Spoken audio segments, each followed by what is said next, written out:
What's going on, people? This is your boy Say One History, and you are watching None Dare Call It Conspiracy. Now, this is the show where I talk to you guys about the current events and everything that's going on in today's day and age. And of course, we're going to talk about the coronavirus, obviously. I mean, that's the biggest talk right now. I'm actually in California myself. We are literally on lockdown. But I want to give you my take on it here, how I feel about this whole situation, and how this is going to affect all of us in the future to come.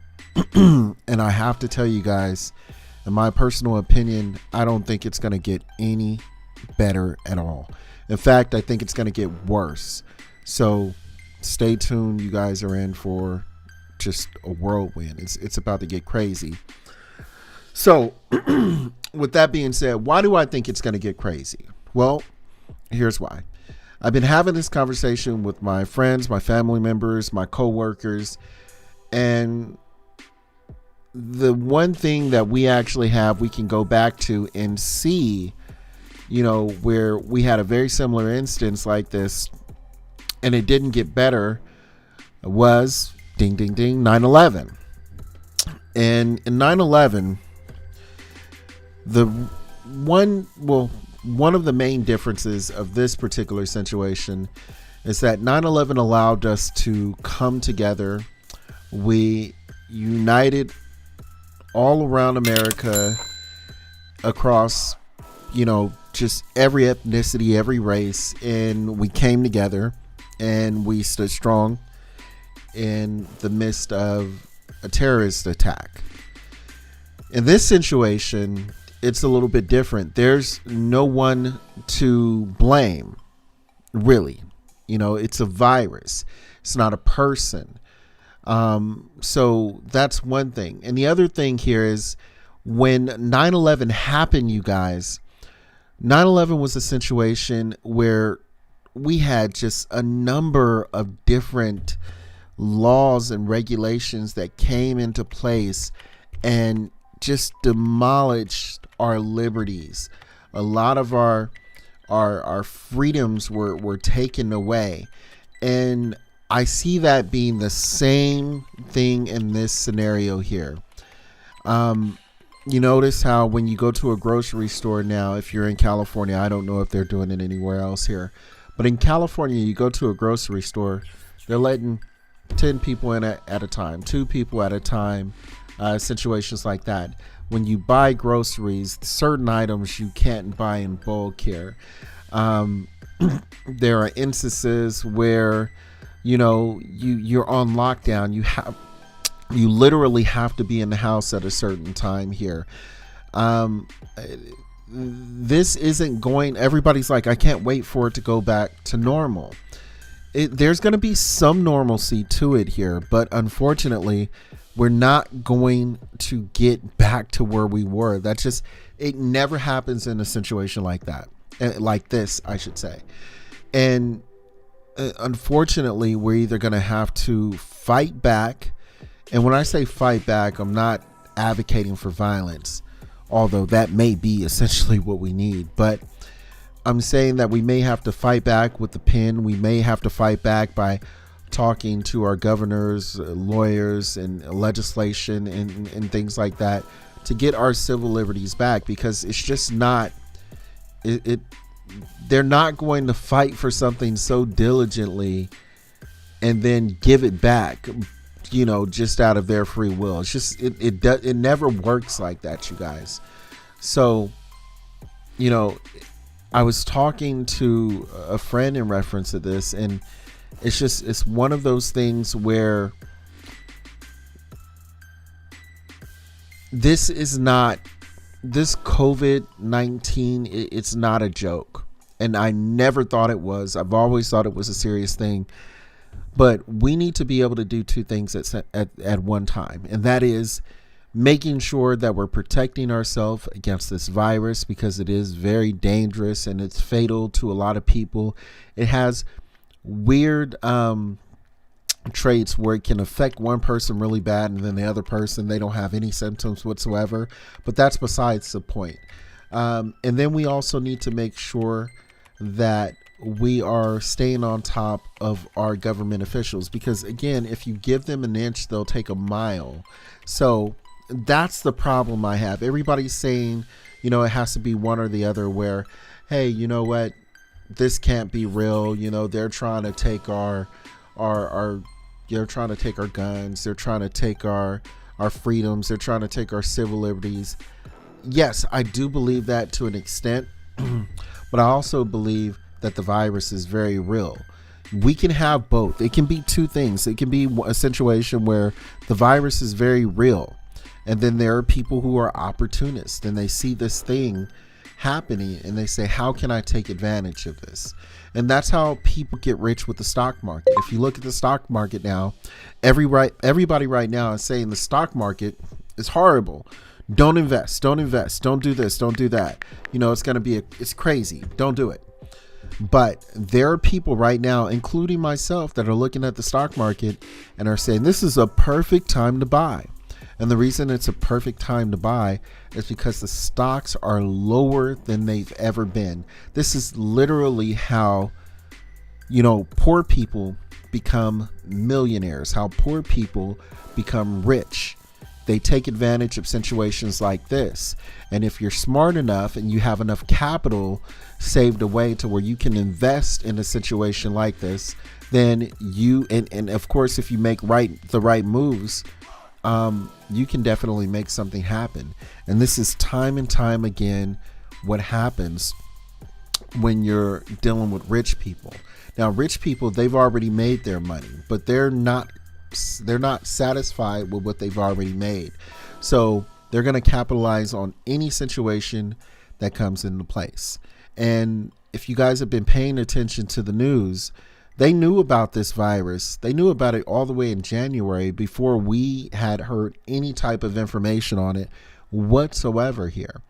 And again, it's funny because I didn't even try to tie these two together like this, is when the government had heard about this and Trump had the meeting with some of his beneficiaries, they actually had a secret meeting and decided not to tell the public. Literally, after they had their meeting, an hour later, they went on the news telling everybody that the economy was great and that you should invest and it's booming, knowing damn well that the stock market and the economy was about to crash because of the coronavirus. So they took all their money out of the stock market. And on top of that, they told everybody to buy in the stock market. So it's just one of those things, again, where we have to make sure that we are paying attention. We are paying attention. You have to fight. This is a multifaceted war that we're fighting. We're fighting the coronavirus, but we also have to keep our eyes on the primary enemy, which is government. It's always been government. Some of them are good, some of them have good intentions, but the war is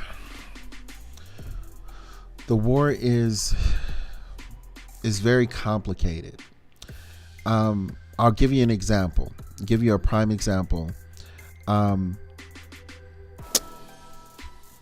government, the American government, was on the news telling us how bad China was and all the things that they were doing, and that they are a communist government, and they shouldn't be doing all different kind of things that they're doing to their citizens, their people in China, and then they do it to them. And then they tell us that we as a people in America, we need to be civil, we need to be honorable, we need to be respectful. And they have laws in place to make sure that we follow these guidelines, but they don't have to follow them.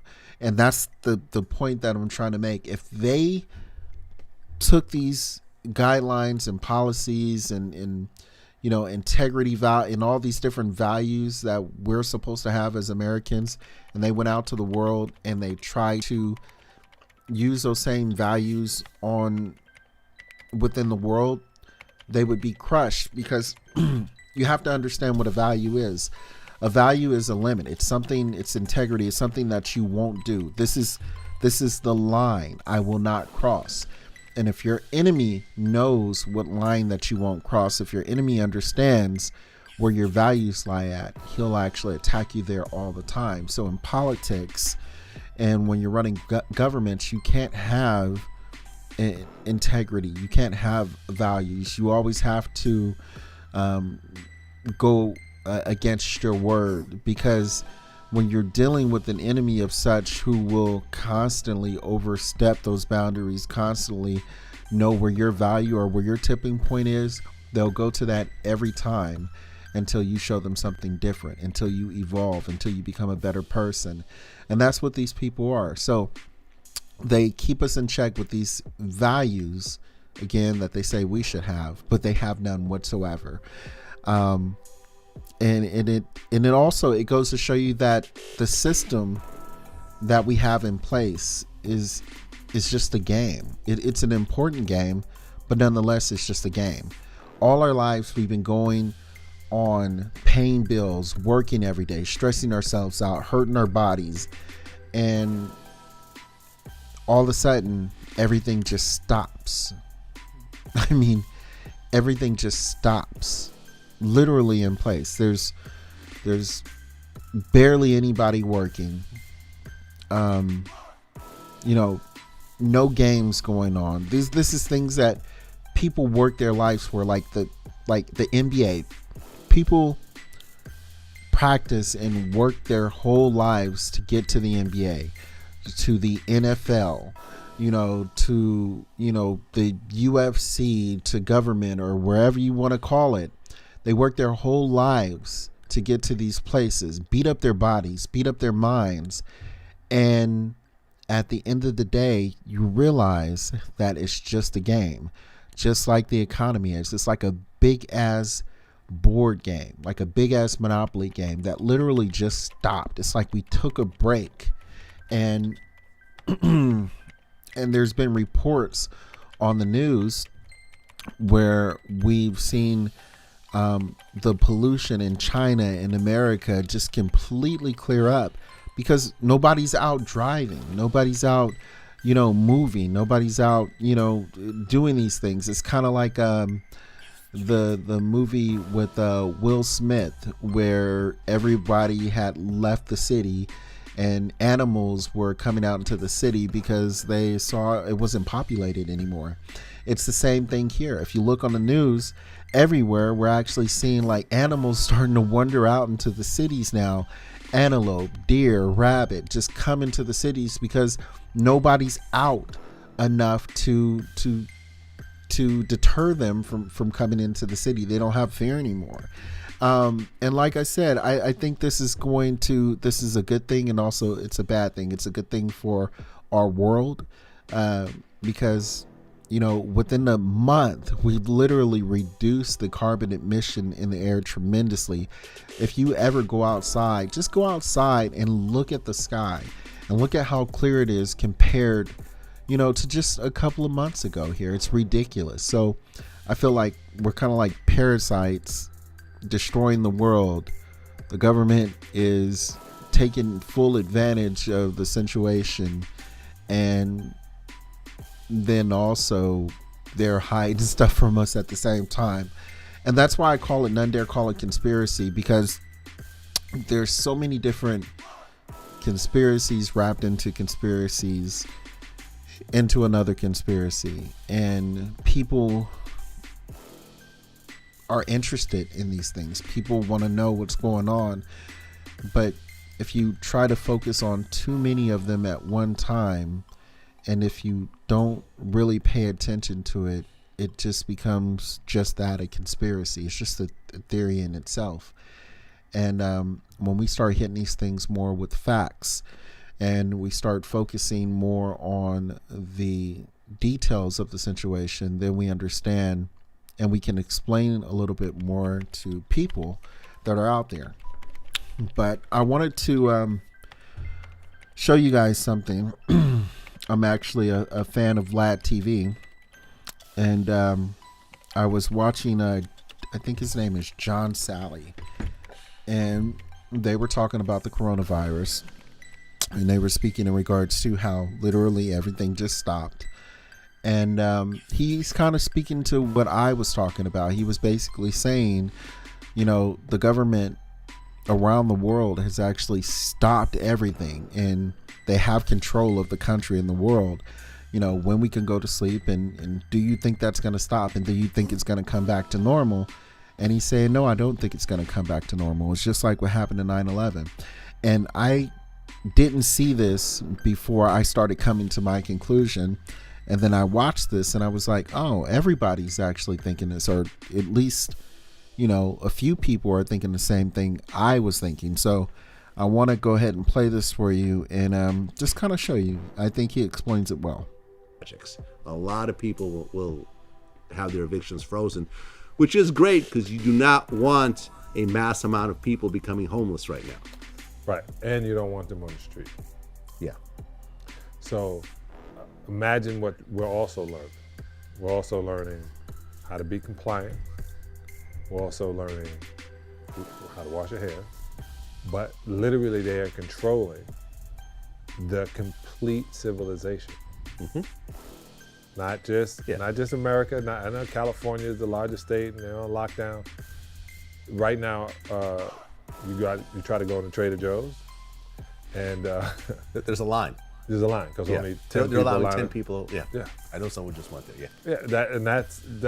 That's they're gonna roll that back. But how far back? Are they gonna roll it back to like it was in January? Roll it back like it was week before last or last week? No, they're not. Right, but that's only Trader Joe's. Other, you go to Albertsons or Erewhon or those places are all open, regular. Now, I got to stop it here just for a second. Vlad is talking about Trader Joe's. John Sally isn't talking about Trader Joe's. He's talking about, are they going to roll back the power that they've just now gained? And the answer to that is no. Once a person gains power, once a person has accumulated or received what they worked so hard for to get, they're not going to give it back. It's not going to be that easy. Just like what happened in 9/11 here. Once they put the Patriot Act in, we're 20 years deep almost into the game, and we still haven't got our liberties back like that. So it's not going to happen. It's either now or never, people, unfortunately, and nobody's going to do anything about it. But I'll let them speak a little bit more here. Some people wearing gloves. I mean, all the employees are wearing gloves. Yeah, the regular world doesn't have Erewhon, only here in California. Yeah, it kind of hit me also because I was at Erewhon this morning, and for those that don't know, Erewhon is kind of like a Whole Foods on steroids. Yeah, that's what. And they got a great immunity shot. Everything they got it all. Yeah, but it's really expensive. It's like twice the price of Whole Foods. Hey, right? you get what you pay for. I remember I was in the deli section. And I said, can I try some of the kale salad? And they're like, we're no longer giving free samples. I'm like, oh, yep, there you go. Right. things are changing. Yeah. Things happened September 11th, right? Take for granted, getting to the airport. Yo, come on, let me on the flight. Come on, open the door, man. I ran all the way here. Okay, they would open the door. They can't do that now. Nah. Right? They can't do that. They can't open the door. Everybody is uptight still. Getting through TSA, you should be naked. They don't want you to travel with anything.